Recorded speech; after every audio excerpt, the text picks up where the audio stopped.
finally, after I don't even know how many days, I finally got all the blueprints that would count and upgraded them to the max to get the craftsman trophies.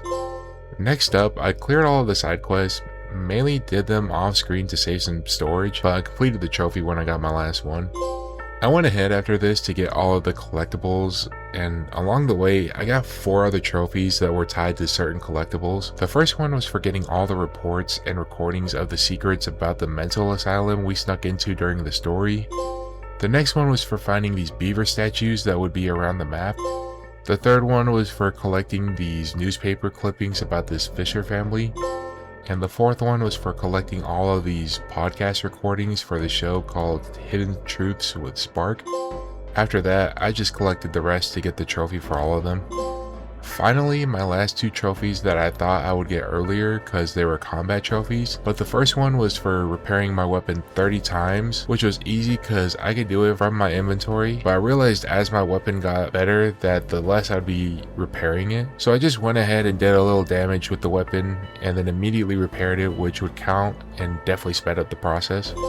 This next one I definitely forgot because I never used this weapon really, except for maybe one time in the story, but I needed to kill 112 enemies with a flamethrower, and it took me a minute because this thing burns through fuel extremely fast, but after like another 45 minutes, I was able to get the trophy here.